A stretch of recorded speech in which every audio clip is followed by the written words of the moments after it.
말씀을 나누고 그리고 이제 함께 기도하고자 합니다. 사실 여러 가지 환상이 있지만 우리가 이미 8장과 9장에서 환상의 내용은 다 보았고요. 하나님께서 다니엘에게 앞으로 이러이러한 세상이 펼쳐질 것인데 갈수록 악해질 거다. 세상이 편해질 수도 있고 문화와 문명이 발달될 수는 있을지 모르지만 신앙생활하기는 더욱 어려워지는 세상이 올 거다. 계속해서 그러므로 그 속에서 힘을 내고 그리고 신앙생활 잘할 수 있도록 해라. 그런 환상의 말씀이거든요. 그래서 우리가 하나하나 환상을 이제 이번 시간에 해석하는 것보다는 다니엘에 대해서 함께 잠깐 한번 묵상을 하고 오늘 부르신 곳에서라고 하는 제목 이 말씀 붙들고 우리가 함께 기도하고자 합니다. 먼저 다니엘은 기도의 사람이었다. 정말로 여러분 다니엘은 우리가 지난주에도 묵상한 것처럼 정말로 기도의 사람이었구나 깨닫게 되고 그의 기도가 한결같음에 또 그의 기도가 점점 더 깊어짐에 넓어짐에 우리는 존경하게 되어지는 거예요. 사실 여러분 다니엘만큼 우리 지난주에 말씀 나눴지만 다니엘만큼 똑똑한 사람이었고 다니엘만큼 부를 축적한 사람이었고 권력을 가진 사람도 드물어요. 요셉에 비해서도 더할 것 같아요. 어쩌면 그의 권세는 뭐 단순 비교할 수 없죠. 워낙 시대적인 차이가 있으니까. 그런데 그렇게 다니엘은 세상적으로 모든 것을 가진 사람이었습니다. 그런데 철저하게 기도로 살았던 사람인 것입니다. 지난주에 말씀 표현대로 무지막지하게 기도를 했어요. 막 기도하다가 들키면 목숨이 위태로운데도 불구하고 죽으면 죽으리라 그런 마음 가지고 기도의 자를 지켜냈고 사자굴 앞에서도 기도했고 어떤 중요한 문제를 앞에 두면 막 금식하며 생명 걸고 정말로 생명 걸고 기도했던 다니엘. 그 기도로 돌파해 나가고 그 기도로 극복해 나가고 그 기도하는 가운데 새이 먹고 오늘도 여러분 다니엘이 기도하는 가운데 낙심하고 기도할 때 하나님께서 성령께서 다니엘을 위로하시고 일어서라 힘내라 낙심하지 말라 그러거든요. 그러니까 다니엘은 기도로 살았던 사람이었구나 우리는 다시 한번 깨닫게 되어지는 거예요. 다니엘 정말 여러분 훌륭한 존경할 수밖에 없는 그런 사람이지 않습니까? 그런데 이 9장에서 다니엘 우리가 지난주 9장 오늘 10장인데 이때 다니엘의 나이가 80이 넘었어요. 82세 또는 84세 이렇게 우리가 추측을 한다고 그랬죠. 그런데 우리가 지난주에 본 것처럼 다니엘이 한 책을 통해서 그 책은 예레미야 선지자가 쓴 책이에요. 그 책을 통해서 하나님의 숨겨진 이 섭리를 알게 돼요. 다니엘은 왜 이 나라가 하나님 믿는 나라가 왜 이렇게 고통을 당하고 그리고 다른 나라의 포로 생활을 하는지에 대해서 다니엘은 이해하지 못하고 어린 청소년에게 끌려온 거예요. 그때에 다니엘이 에레미야가 쓴 책을 통해서 깨닫게 돼요. 아, 우리 이 백성이 고통을 당하는 것은 하나님의 채찍이구나. 그리고 하나님께서 이 백성을 끝까지 포로 생활하는 게 하는 것이 아니라 70년이 차면 하나님께서 다시 이 백성을 귀국하게 할 거라고 하는 사실을 깨닫게 되어지죠. 근데 다니엘이 여러분 지난주에 본 것은 이 백성들이 하나님 앞에 범죄하고 하나님을 형식적으로 믿고 하나님 말씀과 멀어졌기 때문에 하나님의 채찍을 맞아서 포로가 되었는데 70년은 다가오는데 여전히 자기가 볼 때에 이스라엘에 남아있는 성도들, 남아있는 국민들이나 바벨론 포로로 잡혀온 국민들이나 여전히 자기가 볼 때는 다니엘이 볼 때는 신앙적인 회개라든지 회복이 별로 없는 거예요. 다니엘이 그래서 하나님 앞에 기도한 게 여러분 지난주 9장 했던 거예요. 하나님 70년이 차오는데 이 백성이 하나님 정말로 해방이 된들 저는 또 걱정입니다. 왜냐하면 과거 우리 아버지 어머니 때 조상들 70년 전에 하나님 앞에 범죄했던 바로 그 조상들에 비하여 우리도 별반 다를 게 없기 때문에 이제는 더 큰 하나님의 채찍을 맞을까 두렵사오니 이 백성을 용서하시고 이렇게 우리가 기도하는 것은 우리의 하나님을 향한 공의로움과 하나님을 향한 우리의 헌신과 공로 때문이 아니라 저를 비롯해서 모든 민족이 하나님의 자비하심과 긍휼하심을 의지하여 기도하고 있으니 하나님 긍휼하심과 그리고 자비하심으로 이 백성을 보살펴 주옵소서. 그 기도를 다니엘이 9장에서 한 겁니다. 여러분, 어쨌든 잠깐 보게 되면 다니엘이 70년이 차면 하나님께서 이 백성을 포로 생활에서 해방시킨다는 것을 깨닫게 된 거예요. 그리고 정말로 여러분 그렇게 됐어요. 바벨론이 멸망하고 바사라고 하는 나라가 이제 일어서면서 바사의 왕인 고레스라고 하는 왕이 이스라엘 백성들에게 너네 나라로 돌아가라 이렇게 한 거예요. 다만 돌아가서 성전을 재건하라고 하는 그런 명령을 내리는 거예요. 여러분, 생각하지도 못했던 방법인 거예요. 그렇잖아요. 이스라엘 백성들이 포로에서 이제 해방되려면 어쩌면 예를 들어서 이스라엘의 유명한 다윗, 옛날에 막 그러니까 다윗과 같은 어떤 막 갈렙과 같은 유명한 그런 장군이 나타나서 민족을 하나로 뭉치게 하고 그 민족이 바벨론과 전쟁해서 승리하게 해서 귀국한다고 한다. 뭐 이런 것들은 여러분 소망을 가질 수가 있고 생각할 수가 있는 거예요. 그런데 어떻게 이방 나라의 왕이, 하나님 모르는 이방 나라의 왕이, 그것도 이스라엘 나라를 지배하는 왕이 잡혀온 포로들을 돌아가게 한단 말이냐. 이건 생각지도 못했던 방법이고 기대할 수 없었던 그런 방법이 되는 거예요. 그런데 하나님이 그것을 이루신다는 거예요. 여러분, 그래서 우리가 이런 생각을 다시 한번 품고 이거예요. 하나님은 방법이 다양하시다. 하나님은요, 우리가 도무지 생각하지도 못하는 방법으로도 역사하신다. 여러분, 이 믿음이 우리 가운데 있게 되기를 축복합니다. 하나님은 방법이 다양하시다. 우리가 옛날에 여러분 기생충이라고 하는 영화를 우리가 상 받은 영화잖아요. 거기 보게 되면은 우리 아들은 다 계획이 있구나, 이런 말이 한동안 유행이었어요. 우리 아들에게는 다 계획이 있네. 여러분, 하나님에게는 다 계획이 있으신데 우리가 예상하는 방법을 뛰어넘는 방법이 무궁무진한 거예요. 그래서 여러분, 혹시 내 생각과 내 방법과 내 때 여기에 여러분 하나님의 역사하지 않는가 답답할 때가 많이 있고 속상할 때가 많이 있고 도대체 하나님이 왜 내 기도에 응답하지 않느냐시나 여러분이가 정말 주저앉을 때가 매우 많잖아요. 여러분, 그럴 때마다 하나님은 살아계신다, 하나님은 역사하신다, 하나님의 방법은 매우 다양하시다. 여러분, 이 믿음을 회복하는 우리 모두가 되시고 하나님의 때에 하나님의 역사할 것을 믿으면서 더 기도하는 우리 모두가 되어지게 되기를 예수님의 이름으로 축원합니다. 하나님에게는 방법이 많다는 거예요. 그런데 이제 여러분 오늘 다니엘에 집중하게 되면 저는 한 가지 의문이 생기는 게 뭐냐면, 분명히 이제 80세 넘은 나이에 바벨론의 포로로 잡혀온 이스라엘 백성들이 고국으로 돌아갔거든요. 고레스 왕이 이제 칙령을 내렸어요. 돌아가라. 원하는 사람은 돌아가라 그런 거예요. 원하는 사람은 돌아가라. 그래서 역사적으로 그것을 여러분 바벨론에서 1차 포로 귀환이라고 해요.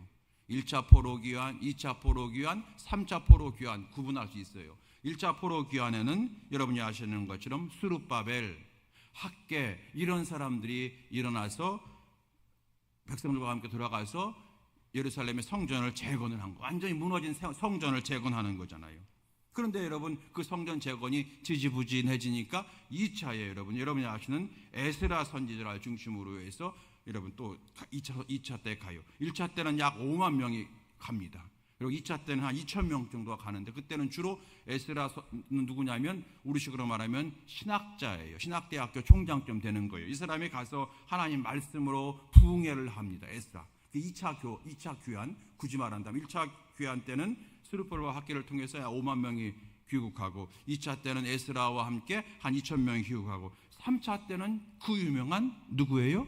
느헤미야. 3차 때는 느헤미야가 가서 이제 성벽 마무리, 성벽을 다 재건했지만 마무리 여러분 성벽 공사를 안 했어요. 그것을 가서 52일 만에 느헤미야가 가서 그 완성하는 여러분 그 성경이 우리 가운데 있는 거죠. 학개에서 또 에스라서 느헤미야서가 다 그런 내용입니다, 여러분. 자, 이제 저의 의미는 뭐냐면 왜 다니엘은 안 돌아갔을까 하는 거예요. 왜 다니엘은 안 돌아갔을까? 그토록 민족을 사랑하고 하루에 3번씩 예루살렘 성전을 향하여 문을 열고 창문을 열고 기도했던 다니엘, 정말로 이스라엘 민족을 그처럼 사랑한 사람이 없었는데 왜 다니엘은 돌아가지 않았을까 하는 거예요. 포로 생활을 청산하고 이제 고국으로 돌아갈 수 있었는데 왜 돌아가지 않아서 왜 안 갔을까 하는 거예요. 나이가 많아서, 나이가 이미 80이 넘었으니까 나이가 많아서 이제 먼 거리를 이동하는데 어려워서 그랬나? 아니면은 이제 바사라고 하는 나라에서 정말로 왕의 신임을 받고 큰 권력을 가지고 있어서 그 권력을 유지하고 싶어서 그랬을까? 그런데 우리가 아는 다니엘은 그런 사람이 아니잖아요. 그래서 다니엘이 그런 세상적인 이유 때문에 여러분 귀국을 포기했던 것은 아니다라고 우리는 짐작할 수가 있는 건데요. 여러분 어떻습니까? 다니엘이 그런 이유 때문에 돌아가지 않은 건 아닐 것 같은데 다니엘이 왜 돌아가지 않았을까? 성경에 나와 있지 않아요. 그런데 아마 다니엘은요, 하나님께서 그곳에서 바벨론이라고 하는 나라에서 10장에서 이제 바사입니다만 바벨론과 바사라고 하는 그런 당대의 세계를 지배하던 나라에서 하나님께서 다니엘에게 너는 이곳에서 할 일이 있어라고 하시는 사명을 주신 것이 아니냐라고 하는 것이 저의 결론입니다. 그곳에 있으면서 마지막 날까지, 마지막 남은 인생까지 해야 될 사명을 하나님께서 다니엘에게 주신 것이 아니겠는가 하는 겁니다. 다니엘이 그것을 여러분 다니엘서에는 우리가 안타깝게 밝혀놓지는 않아. 내가 왜 안 갔는지는 기록해놓지 않았어요. 아마 여러분 저는 제가 다니엘의 입장을 볼 때에 다니엘은 돌아가고 싶은 마음이 굴뚝 같을 거예요. 한 10년 전에 제가 나이가 50쯤 됐을 때에 미국에서 목회하는 친구라든지 선배들이 연락을 많이 했어요. 황 목사님 어디 우리나라에서 목회할 데 없나? 이렇게 얘기해요. 그래서 제가 미국에서 이렇게 목회하시다가 또는 학교에서 애들 가르치다가 한국에 들어와서 목회하기는 좀 상황이 안 좋을 것 같은데요. 이렇게 제가 얘기를 해요. 아무튼 이제 조건이 조금 미국이 낫다 이거죠. 그런데 여러분 10이면 9이 다 들어오고 싶어 했어요. 아마 지금은 더 할 거예요. 60이 넘어가면 더 할 거예요. 그런데 이제 돌아갈 수 있는 길이 없다 해서 포기해서 연락이 안 오는 것 같은데 무슨 말이냐면은 사람이 나이가 먹으면 먹을수록 고향에 가고 싶은 거예요. 다니엘이 이제 80이 넘었어요. 정말로 산전수전 다 겪은 사람이에요. 그 사람이 마지막에 여러분 고향 땅에 왜 안 가고 싶었겠는가? 더구나 자기가 그 가진 권력과 그리고 돈을 가지고 또는 여러 가지 지혜를 가지고 가서 마지막 봉사하고 싶은 그 마음이 여러분 왜 없겠어요? 사람에게 인지상정이잖아요. 근데 다니엘이 왜 돌아가지 않았을까? 이것은 다니엘의 인간적인 생각 때문만이 아니라 하나님께서 뭔지 모르지만 다니엘에게 마지막까지 허락하신 부여해 주신 사명이 있었기 때문이 아니겠는가 하는 것이 저의 생각이에요. 여러분 다니엘은 돌아가고 싶은 마음이 굴뚝 같았지만 하나님의 부르심이 그 땅이었기 때문에 돌아가지 않았을 것이다 하는 거예요. 다니엘 시대에 비슷한 시대에요. 포로로 끌려온 사람이 있었어요. 유명한 사람이 있었어요. 누구냐면 에스겔이에요. 여러분 에스겔 알아요? 그래서 아시죠? 여러분 에스겔과 다니엘은 함께 끌려온 거예요. 그런데 다니엘은 끌려오면서 바벨론의 정치 무대에 들어가게 된 거예요. 1장에서 여러분 다니엘이 뜻을 정하여 목숨 걸고 나 왕이 준 음식 먹지 않겠다 하면서 이렇게 결단 내리면서 여러분 왕의 마음을 이제 감동시키고 막 그랬잖아요. 그래서 여러분 그 다니엘은 바벨론의 정치 무대에 들어가서 권력을 얻고 그 권력을 가지고 이스라엘의 온전한 해방과 민족의 여러분 해방을 위해서 쓰임 받았다. 이것이 다니엘의 부르심인 거예요. 그런데 에스겔은 어떻게 되었느냐? 에스겔은 포로로 잡혀와서 정치 무대에 들어가지 못하고 어떻게 했냐면 고난받는 백성들 속에 들어갔어요.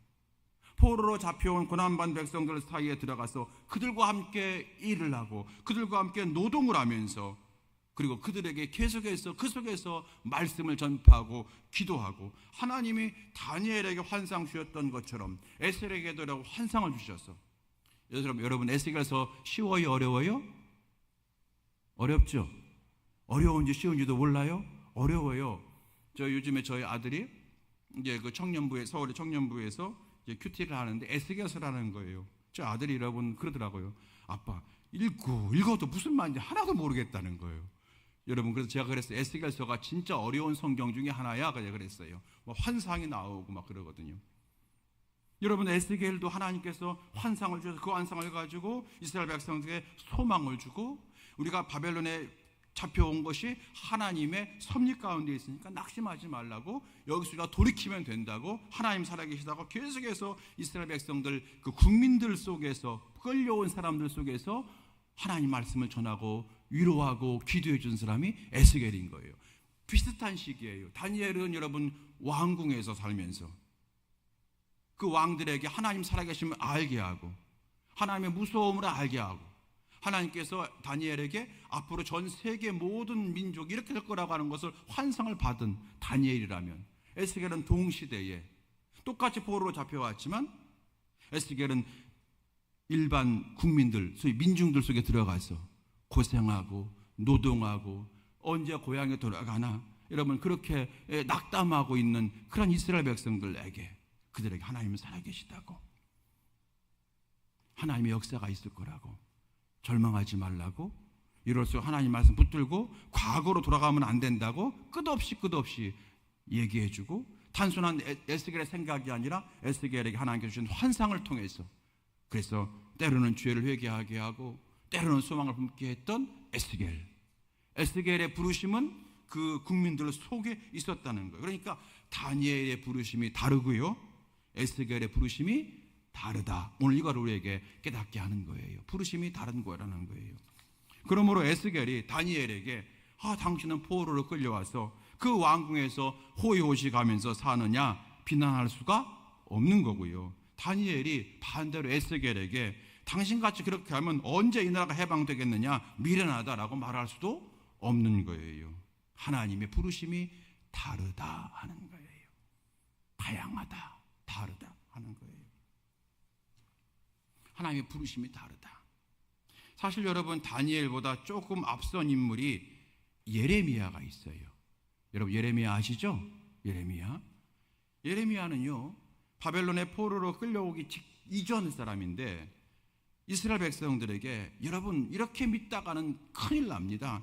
이렇게 형식적으로 하나님 믿으면 큰일 납니다.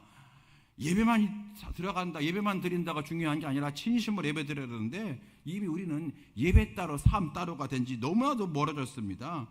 제대로 믿지 않으면 이 나라 바벨론에게 망합니다 라고 경고했던 눈물의 선지자. 그래서 예레미야는 무슨 선지자? 눈물의 선지자예요. 여러분, 그런데 정말로 바벨론에게 이제 이스라엘이 망했을 때에 바벨론 정부가 어떻게 했냐면 예레미야에게 회유를 했어요. 예레미야에게 당신 우리 바벨론으로 같이 가자. 바벨론으로 같이 가면 당신에게 재물을 주겠다, 권력을 주겠다라고 회유를 합니다. 그런데 예레미야는 아주 정중하게 그 제안을 거절을 합니다. 그리고 예레미야는 남아 있어요. 그러니까 다니엘은 바벨론에 끌려갔죠. 거기서 이제 왕궁에서 이제 하나님의 그런 살아계심을 선포하죠. 에스겔은 끌려갔죠. 거기서 여러분 밑에 있는 그런 고생하는 국민들 사이에서, 민족 사이에서 하나님의 말씀을 선포하고 있죠. 예레미야는 오라고 하는데 가지 않고 여전히 예루살렘에 남아 있어서 남은 사람, 여러분 남은 사람도 어떤 사람들이냐? 바벨론이요, 괜찮은 사람은 다 끌고 간 거예요. 똑똑한 사람, 건강한 사람, 될 법한 사람 다 끌고 간 거예요. 아무나 끌고 간 게 아니에요. 다 끌고 간 거예요. 여러분, 신천지가 우리 교회를 파괴하려고 할 때에 전도, 그들로 말하면 추수를 한다고 하죠. 우리가 무슨 뭐 미리야 보리야, 우리 뭐 추수한데, 우리를 추수하는데, 여러분 신천지는 아무나 접근하지 않는다는 거잖아요. 첫째, 고등학교 이상 졸업자. 두 번째, 성경 말씀에 대해서 갈급해하는 사람. 세 번째, 교회에서 열심을 내려고 하는데 뭔가 불만 있는 사람. 요 사람들을 딱 포섭한다는 거잖아요. 그러니까 여러분, 신천지가 우리에게 접근하지 않는 것은 내가 너무 믿음이 좋아서 쟤는 근데려 맞자 소용없어 라고서 할 수도 있고, 또 한편으로는 쟤는 추수해봤자 우리 교회 친천지교회 들어가봤자 쓸데도 없어 이래서 안 들어가는 사람도 있다는데 저 여러분 어디에 속하고 있는지 모르겠어요. 한번 생각해 보십시오. 이 예루살렘에 남아있는 사람은 누구냐면요, 다 그런 사람들이에요. 병든 사람, 곧 죽을 사람, 아픈 사람, 연약한 사람, 여러분 여자들, 이런 사람들만 다 남겨놓고 여러분 괜찮은 젊은이들은 다 끌고 간 거예요. 바벨론에서. 그 땅에 있는 사람들, 에레미야는 거기서 정말로 육신적으로도 소망이 없는데, 신앙적으로도 소망이 없고, 가정적으로도 바닥인데, 이제 나라도 이제 망했으니 아무런 소망이 없는 사람들에게 이럴수록 공의롭게 살아야 됩니다. 이럴수록 정의롭게 살아야 됩니다. 이럴수록 하나님을 붙들고 살아야 됩니다라고 끝까지 눈물로 그들에게 호소했던 사람이 예레미야였다. 그게 예레미야의 사명이었다는 거예요. 여러분, 제가 뭘 말씀드립니까? 하나님 우리를 부르셨는데 각자의 사명이 있다. 다니엘의 사명이 다르고요, 에스겔의 사명이 다르고요, 예레미야의 사명이 달랐다는 거예요. 여러분, 하나님이 우리를 부르셨다라고 하는 믿음을 갖는 것은 매우 중요합니다. 하나님께서 저와 여러분을 택하여 부르신 줄로 믿습니다. 하나님 우리를 부르신 거예요. 내가 예수 믿어봐야 되겠다.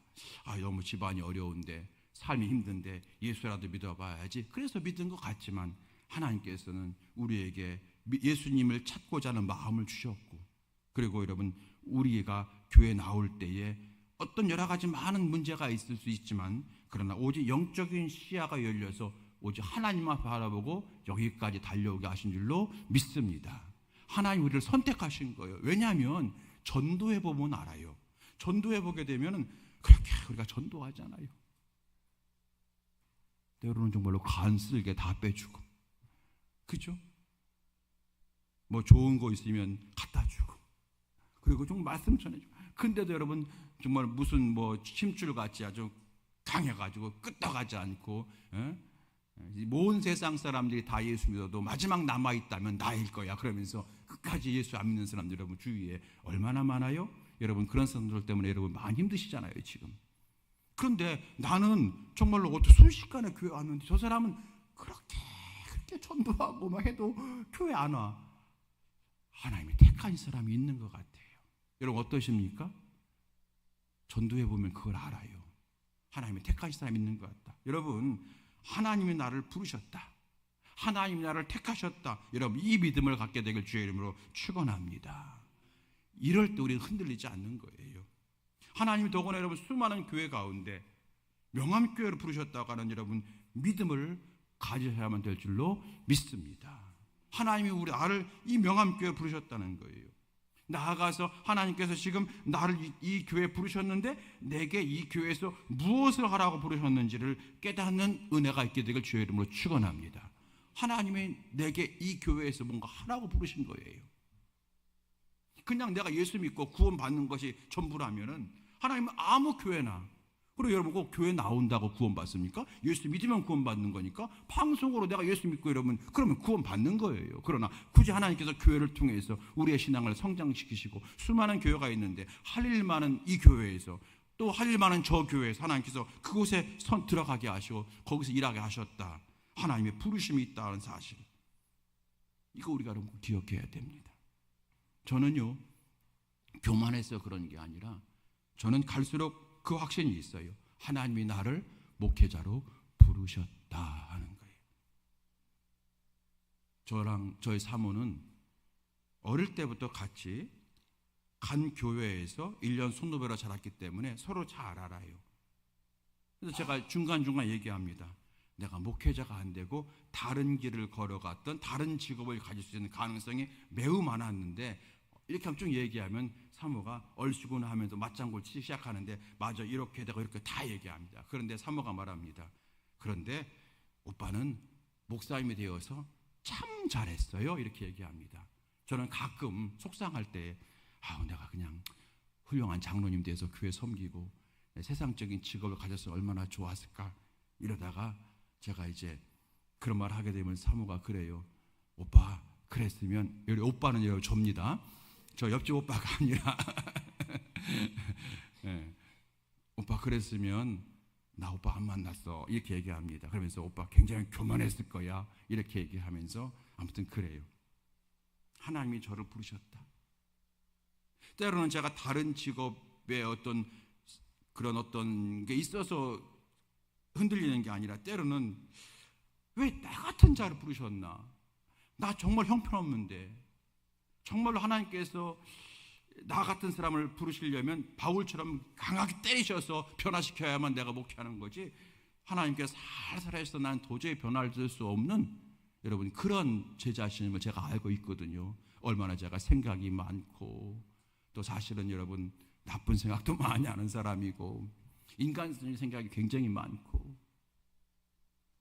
하나님도 참 힘드실 텐데 나 같은 사람 목사로 삼아서 가끔 교인들 생각할 때에 우리 교인들이 나 같은 목사 만나서 힘들 거야 라고 하는 생각을 많이 하게 되고 가끔 제가 저희 아들한테 지금은 저희 아들이 이제 목회 안 한다고 하지만 신학대학 안 갔지만 슬슬 제가 이렇게 좀 끄집어 다니면서 내가 볼 때 너는 아빠보다 훨씬 목회하면 잘할 거야. 아빠보다 잘생겼지? 아빠보다 찬양 잘하지? 아빠보다 굉장히 착하지? 긍정적이지? 한 10가지를 쭉 얘기하면서 제가 이렇게 했는데도 안 넘어오더라고요. 여러분, 이거 실제예요. 그러니까 저희 아들을 제가 죽여 세우는 것이 아니라 제 자신이 그렇게 형편없다는 거예요.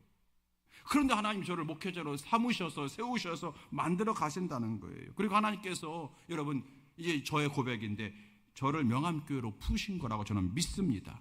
하나님이 저를 명암교회로 부르셨다 저는 믿습니다. 여러분 기획위원회에서 부른 게 아니고 물론 과정이야 다 통과했지만 장로님들 만나고 기획위원하고 우리 성도들 다 해서 뭐 인사고까지 그런 인간적인 여러분 절차를 거쳤지만 저는 믿어요. 하나님이 저를 부르셨다 이 교회로 저는 이렇게 믿습니다. 그렇기 때문에 하나님께서 그만두라 하실 때까지 나는 하겠다는 거예요. 여러분 제가 이 말씀 왜 드리냐면 성도 여러분도 마찬가지예요. 하나님이 나를 성도로 부르셨고 수많은 교회 가운데 명암교회를 부르셨다는 믿음을 가지고 살아갈 때에 하나님이 지금 내게 무엇을 하라고 말씀하시는지 그 사명을 발견하게 되고 그 사명을 완수해 나가는 성도가 되어지는 참 성도가 될 줄로 믿습니다. 그걸 붙들고 가는 게 여러분 하나님의 뜻입니다. 여러분 오늘 사명을 다시 한번 붙잡을 수 있게 되기 바랍니다. 또한 이런 부분 깨달아요. 오늘 다니엘이 환상을 봅니다. 환상을 보는데 기억할 것은 여러분 다니엘의 환상이 어떤 환상이냐 이건 여러분 차치해 두고 지금 다니엘의 나이가 몇 살이냐 하는 거예요. 80세 넘었다고 그랬어요. 82세, 84세, 86세까지 봅니다. 80세가 넘은 나이에 환상을 보는 거예요. 이게 여러분 저는 놀라는 거예요. 1절 말씀에 나와 있잖아요. 바사왕 고레스 3년에 한 일이 베들사살의 이름한 다니엘이 나타났는데 그 일이 참되니 곧 큰 전쟁에 관한 것이라. 다니엘이 그 일을 분명히 깨달아 알았고 환상을 깨달았느니라. 환상을 봤다는 거예요. 환상은 여러분 과거의 것이 아니라 미래의 것이란 말이에요. 지금 다니엘의 나이가 80대 중반에서 90으로 넘어가는데 그 나이에도 환상을 보는구나. 여러분 환상을 본다고 하는 것은 미래예요. 미래는 꿈이에요. 꿈 비전이에요. 우리가 여러분 우리 중고등부 아이들한테 비전을 가지라 꿈을 가지라 얘기하는데 여러분 이 90세가 가까운 노인에게 여러분 좀 꿈이 보이고 미래가 보이고 비전이 보인다는 거예요. 하나님이 그것을 여러분 심어주고 있다는 거예요. 그 나이에 여러분 과거를 정리하는 것이 아니라 앞으로 나아갈 방향을 보고 있다는 거예요. 이야 멋있다. 진짜 멋있는 노인네다. 멋있는 분이다. 다니엘은요 앞으로 일어날 일들을 깨닫고 나서 너무 마음이 아프고 걱정이 되는 거예요. 이 나라가 왜 점점 악해지는 것인가. 그래서 이 백성들이 그러면 성도들이 신앙생활이 점점 어렵다는 얘기인데 이러다가 마지막 정말 이 나라 이 전 세계가 멸망할 건데 그런 생각하니까 먹지도 못하겠고 마시지도 못하겠고 그래서 3주 내내 세일에 동안 힘들었다는 내용이 오늘 말씀에 기록되어 있는 겁니다. 여러분 다니엘은 10대 때는 자기 개인의 신앙을 지키는데 열심히 했잖아요. 10대에 잡혀와서 내 신앙을 지키는데 열심히 했어요. 나이가 먹어가면서 그는 이제 민족을 생각하고 늘 기도했어요. 하루에 3번씩 민족을 해서 기도했잖아요. 그러다가 이제는 여러분 이제 9장 10장 넘어가서는 이제 민족을 넘어서서 이스라엘 민족을 넘어서서 이제는 이스라엘 민족이 이제 바벨론 포로에서 이제 해방돼 이제 끝.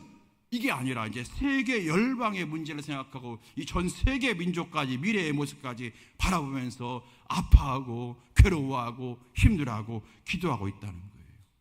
여러분, 이게 신앙의 성장 아니겠습니까? 신앙의 성장하고 있다는 거잖아요. 신앙 성장이라는 건 무슨 말입니까? 처음에는 늘 나와 내 가족에게만 국한된 관심이 이제는 기도해도 여러분 나와 내 가족밖에 없어. 늘 그래요. 그러던 사람이 신앙이 성장하면 이것이 내 가족을 넘어서 전 교인들, 이 나라 이민족까지 세계 열방까지 생각하면서 하나님께 복받는 나라가 되어야 되는데, 하나님께서 축복하시는 열방이 되어야 되는데, 여러분 거기까지 관심이 넓어지면서 기도가 넓어지는 거예요. 기도가. 그게 여러분 신앙의 성장이 아니겠습니까? 오늘 다니엘이 우리에게 그것을 보여주고 있는 거예요. 여러분, 요즘 여러분은 어떤 미래를 꿈꾸고 계십니까? 어떤 미래를 꿈꾸고 계십니까? 여러분 어떤 미래를 꿈꾸고 계십니까? 저희 아버님이 이제 나이 연세가 이제 90이 가까우는데, 이제 그래요.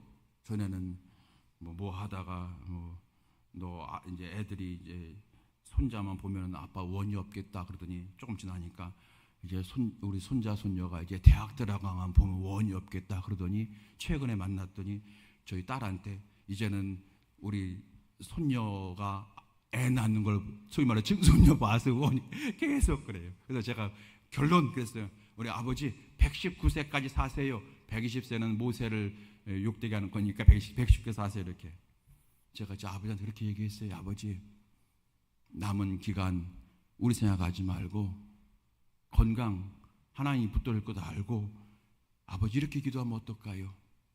아버지 예산 사랑하시. 예산이 어딘지 알아요? 예산, 충청도 예산이라고 있어요. 광주보다 더 작은 시골이 있어요. 아버지 예산 사랑하시잖아요.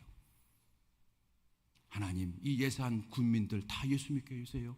아버지 그 기도하다가 세상 따르면 어떨까요? 제가 이렇게 말씀을 드렸어요. 여러분 요즘에 꿈이 뭡니까? 여러분의 비전이 뭡니까? 다니엘은 80이 넘어서 90을 가까우면서도 전 세계 열방에 하나님의 심판일 것을 생각하면서 두려워 떨고 걱정하고 한 사람에도 구원받아야 되는데 거기에 마음 졸이고 기도하는 다니엘의 모습을 우리가 보고 있다는 거예요. 마지막으로 이런 다니엘의 모습을 하나님께서 어떻게 평가하시느냐, 이걸 보고 마치겠습니다. 12절 말씀입니다. 보십시다. 10장 12절. 10장 12절.